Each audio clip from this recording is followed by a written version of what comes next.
హరహర మహాదేవ శంభో శంకర. కార్తీక పురాణంలో రెండవ రోజు రెండవ అధ్యాయం సోమవార వ్రత మహిమ. జనక, ఇంతవరకు నీకు కార్తీక మాసనంబు ఆచరించవలసిన విధి క్రమము మాత్రమే తెలియజేసేదివి కదా. కార్తీక మాసంలో సోమవార వ్రతమునకు ప్రత్యేక ప్రాముఖ్యము గలదు. కాన సోమవార వ్రత విధానమును దాని మహిమ గురించి వివరింతము, సావధానుడై ఆలకింపుము. కార్తీక మాసంలో సోమవారం శివునకు అత్యంత ప్రీతికరమైన రోజు.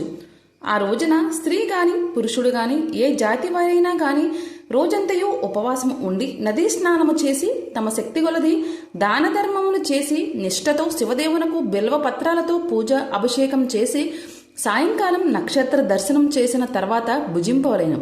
ఈ విధముగా నిష్ఠతో నుండి ఆ రాత్రి అంతయు జాగరణ చేసి పురాణపటం మోరించి తెల్లవారిన తర్వాత నదికి వెళ్లి స్నానమాచరించి తిలాదానము చేసి తమ శక్తి కొలది పేదలకు అన్నదానమును చేయవలెను. అటుల చేయలేని వారిలో కనీసం 3 బ్రాహ్మణులకైనను తృప్తిగా భోజనము పెట్టి తాము భుజించవలేను. ఉండగలిగిన వారు సోమవారం నాడు 2 పూటల భోజనము కాని ఏ విధమైన పలహారము కాని తీసుకోకుండా ఉండుటే మంచిది. ఇట్లు కార్తీక మాసమందు వచ్చు సోమవార వ్రతమును చేసిన యొడల పరమేశ్వరుడు కైలాస ప్రాప్తిని కలిగించి శివ సన్నిధికి చేర్చును.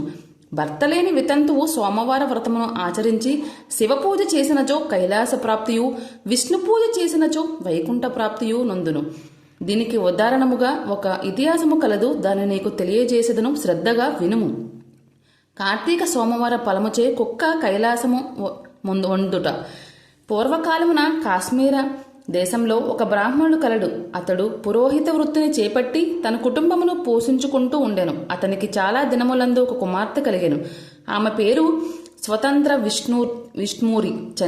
తండ్రి ఆమెను సౌరాష్ట్ర దేశీయుడగు మిత్రశర్మయను సద్బ్రాహ్మణ యువకునికిచ్చి పెండ్లి చేసెను. ఆ బ్రాహ్మణ యువకుడు 4 వేదము శాస్త్రములను అభ్యసించిన వాడైనందున సదాచార పరాయణుడై ఉండెను. అతడు బోధదయ కలిగిన వాడు, నిత్య సత్యవాది, నిరంతరం భగవన్నామ స్మరణ చేయుచూ ఉండెను. లోకులెల్లరూ అతనిని అపర బ్రహ్మ అని కూడా చెప్పుకునుచుండెది.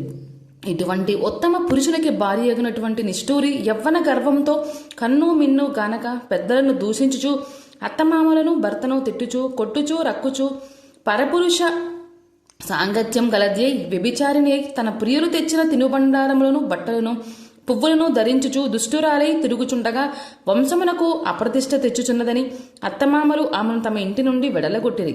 కాని శాంతయ్య స్వరూపుడైన ఆమె భర్తకు మాత్రము ఏమయో అభిమానం పోక ఆమె ఎంతటి నీచ కార్యము చేసినచో సహించి పొమ్మనక విడువక ఆమె తోడనే కాపురం చేయుచుండెను. కాని చుట్టుపక్కల వారు నిష్ఠూరి గయ్యాళి తనమున కేవగించుకుని ఆమెకు కర్కస అనే ఎగతాళి పేరును పెట్టుటచే అది మొదలై అందరూ దానిని కర్కస అని పిలుస్తూ ఉండేవారు. ఇట్లు కొంతకాలం జరిగిన పైన ఆ కర్కస ఒకనాటి రాత్రి ఏకశయ్యపై తన భర్త గాఢ నిద్రలో ఉన్న సమయమును చూసి మెల్లగా లేచి తాళి కట్టిన భర్త అన్న విచక్షణ కాని దయా దాక్షిణ్యాలు కాని లేక ఒక బండరాతిని తెచ్చి తనని తలపై గట్టిగా కొట్టినది. వెంటనే అతడు చనిపోయెను.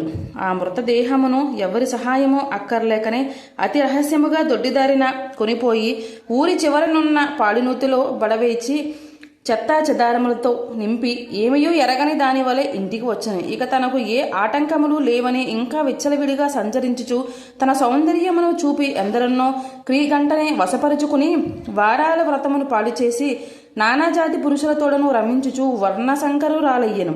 అంతేగాక పలుచుకన్యలను భర్తలతో కాపురం చేయుచున్న పడుచులను తన మాటలతో చేరదీసి వారికి కూడా దుర్బుద్ధులను నేర్పి పాడు చేసి విటులకు తార్చి ధనార్చన కూడా చేయసాగాను. జనకరాజా, యవ్వన బింకం ఎంతో కాలం ఉండదు కదా. కాలం ఒక్క రీతిగా నడవదు. క్రమక్రమంగా ఆమెలోని యవ్వనం నశించి శరీరమందు మోహ వ్రణములు బయలుదేరినవి.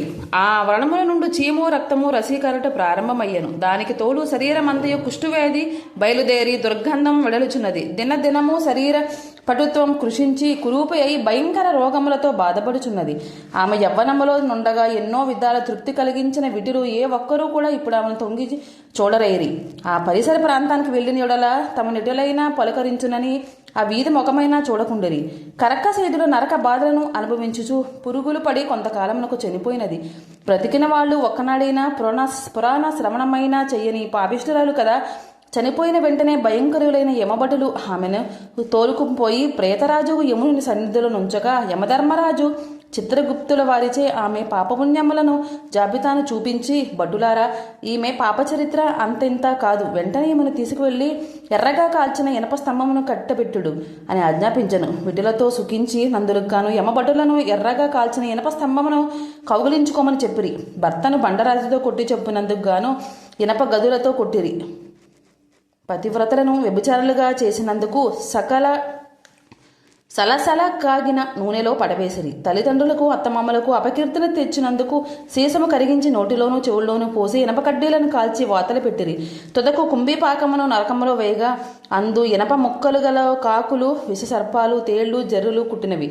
ఆమె చేసిన పాపములకు అటు 7 తరాల వాళ్ళు ఇటు 7 తరాల వాళ్ళు నరకబాధలు పడుచుండరి. ఈ ప్రకారంగా నరకబాధలు అనుభవించుచు కడకు కళింగ దేశమున కుక్క జన్మ ఎత్తి ఆకలి బాధ పడలేక తిరుగుచుండక కర్రలతో కొట్టువారు కొట్టుచు, తిట్టువారు తిట్టుచు, తరుమువారు తరుముచూ ఉండరి.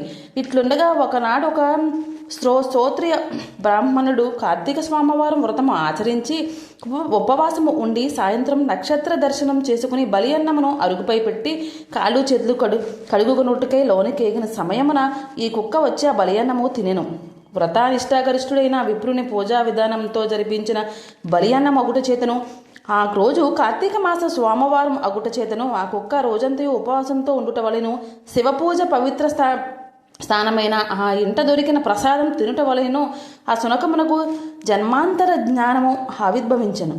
వెంటనే ఆ శునకము, విప్రకులోత్తమ, నన్ను కాపాడమని మొరపెట్టుకొనెను. ఆ మాటలను బ్రాహ్మణుడు ఆలకించి బయటకు వచ్చి చూడగా కుక్క తప్ప అన్యులెవ్వరూ లేనందున లోనికేగెను. మరలా రక్షింపుమని కేకలు వినపడెను. మరలా విప్రుడు బయటకు వచ్చి, ఎవరు నీవు, నీ వృత్తాంతం ఏమి అని ప్రశ్నించగా, అంతా కుక్క, మహానుభావ, ఈ పుట్టికకు నేను ఒక 15 జన్మలకు కులాంగునను. నేను వ్యభిచారిణి అయి అగ్నిసాక్షిగా పెంట్లాడిన భర్తను చంపి వృద్ధాచంలో కుష్ఠిరోగినే తను చాలించిన తర్వాత యమదూతల వల్ల మహా నరకం అనుభవించి నా పూర్వీకుల పుణ్య ఫలము వల్ల ఈ జన్మల కుక్కనైతిరి. ఈరోజు మీరు కార్తీక స్వామివార వ్రతము చేసి ఇచ్చట ఉంచిన బలియన్నమును తినుట వలన నాకు ఈ జ్ఞానోదయం కలిగింది. కావున ఓ విప్రోత్తమ, నాకు మహోపకారముగా చేసిన మీరు కార్తీక స్వామివార వ్రత ఫలము ఒకటి ఇచ్చి నాకు మోక్షము కలిగించమని ప్రార్థించుచున్నాను అని వేడుకొనగా, కార్తీక స్వామివార వ్రతములో చాలా మహత్యం ఉన్నదని గ్రహించి ఆ బ్రాహ్మణుడు ఒక సోమవారం నాటి ఫలమును ఆమెకు దారబోయిగా వెంటనే ఒక పుష్పక విమానం అక్కడికి వచ్చెను. ఆమె అందరికీ వందనము చేసి అక్కడ వారందరూ చూచుచుండగాన ఆ విమానం ఎక్కి శివ సాన్నిధ్యము కేగెనం. ఇంటివా ఓ జనక మహారాజా, కావున నీవును ఈ కార్తీక సోమవార వ్రతము ఆచరించి శివ సాన్నిధ్యమును పొందు మన ఈ వశిష్ఠుల వారు హితబోధ చేసి ఇంకను ఇట్లు చెప్పవసింగిరి. ద్వితీయోధ్యాయము 2వ రోజు పారాయణం సమాప్తం. హర హర మహాదేవ శంభో శంకర.